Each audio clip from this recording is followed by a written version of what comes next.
Hey everybody, welcome to another video. And in this video, we're going to be painting this. This is the new dragon. What we did previously is we actually painted a whole, what I'd call a wave of dragons. This was the whole range that I could pick up from a dollar store. I went to a dollar store on Christmas. I picked up like 3 creatures. The 4th one I didn't want to pick up, and I felt regret for it. But the story about that is on the videos up here. The link's up there in the video. In the last series we had, there was a griffin in there, there was a donkey in there. Again, all of that is in the links in the either description or up in the corner. I like painting figures which are not licensed figures, and I like painting figures which are not from games, simply because it's a good palette cleanser. Once you go in and you try to figure out what the figure is all about and try to paint it, you'll find that when you get back to painting figures that you are more established from games, or from historical periods, your painting gets better. It's just practice, and it's a different kind of practice, and it's nice to do something that's different. So the reason this series of four dragons that I'll be painting over the course of the next few months has a story.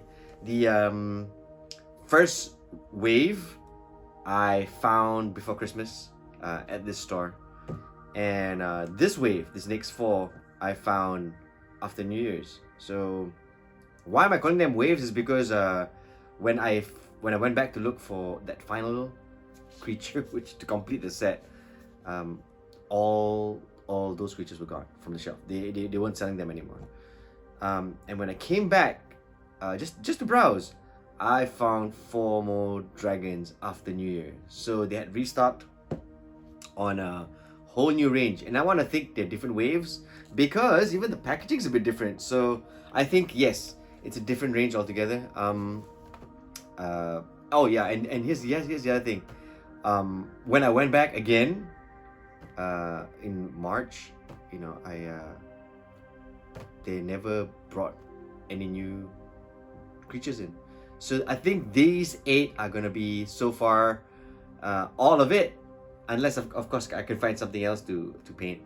But yeah, so what we're gonna do is we're gonna break this open. I'm gonna show you what it looks like, maybe talk about the figure a little bit, and then I'm gonna paint it, and then I'll do the twirly whirly, give you the fully finished paint job, and then we're done. Right, so let's have a look at this. As you can see, it's different. It's still the Joyet Dragon Devil Dom content. The packaging is a bit different from the last one. So yeah, let's crack this open.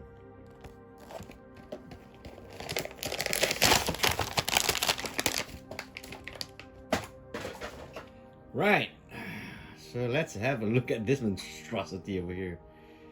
Oh, okay. Well, it is a dragon. Does it stand? Oh, it doesn't stand.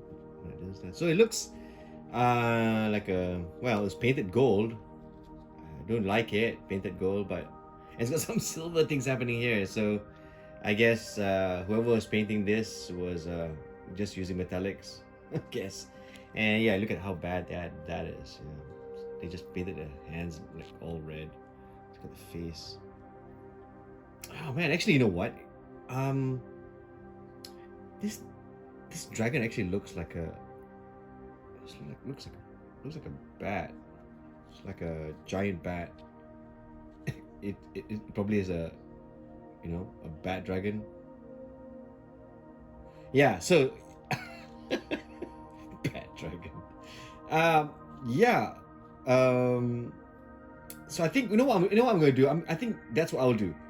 So because it looks like bat dragon, I'm gonna paint it like Batman, I think. So maybe I will go with the Silver Age look, Silver Age Batman look. So maybe some grays for the chest, and then for the wings maybe black for all of this, and maybe leading up to some leathery skin, or maybe some purple as well.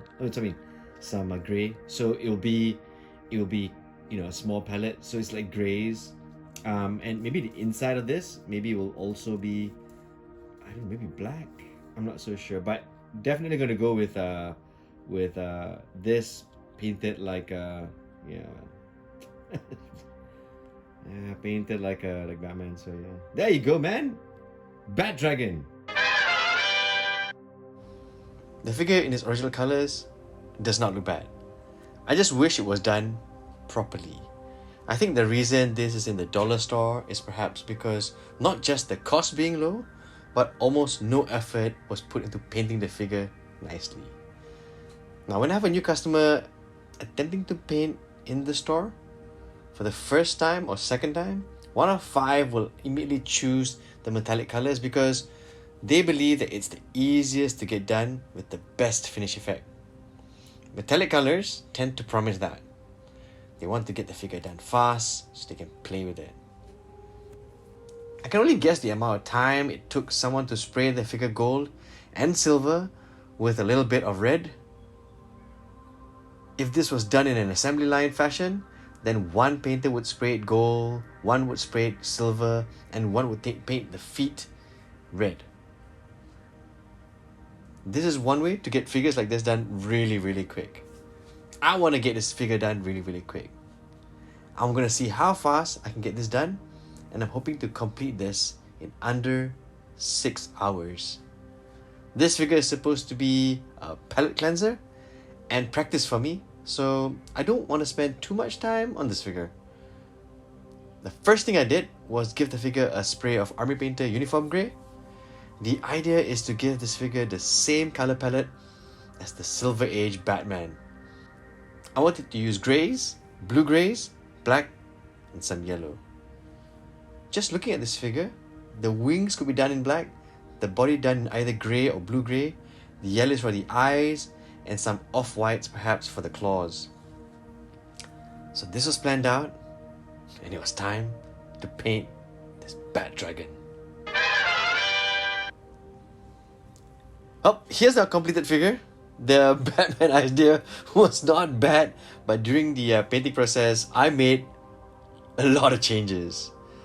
Once the figure was given the wash, you could really see the amount of details on the figure, especially on the wings, and I didn't want it to go to waste. If I did it in black, then the grey highlights would have just got it so far. Once I did the wash, I did the highlight with a mixture of Alien Purple and Uniform Grey, and the final highlight was pure Uniform Grey. I liked how it looked and decided not to use the initial black. For the added effect, or for more effect, I repeated the wash and highlight with the help of a hairdryer so I could quicken it up, and this was done within an hour. I really like how the wings stand out, and the rest of the figure was done this way. Now, some parts of the figure were given a more pronounced highlight and more pronounced shadows. The leathery parts of the wings and the torso, the head, were given more highlights to brighten the figure. The shadow parts, the folds, were given a pure purple wash to darken it down. I did not want to use any black shadows for this figure. I then concentrated on the face. If anything, this was the most bad thing about the Bat Dragon. I picked out the teeth and the eyes. Once this was painted on, the figure started to look very table worthy. The base was a 3D print and was already decorated, and I chose this base because I could pose the Bat Dragon with the help of elevation. Now, I finished this relatively quick, and I found myself spending a lot of time, especially the last 30 minutes perhaps, just picking out detail and going in with a really fine detail army painter brush, to find all this little detail for me to bring out. This figure, took about 4 hours to fish. Yeah, and I quite liked how it turned out. I hope you enjoyed the video. It was quite fun to paint something new, palette cleanser, as I say. I'll be doing a few more of these, just to mix it up. Some historical, maybe some fantasy, and some of this. If you like videos like this, like, subscribe. The comments have been really great lately, so I'm looking forward to those as well. So if you can, leave something in the comments for me to read. And also, don't forget to enjoy painting those figures.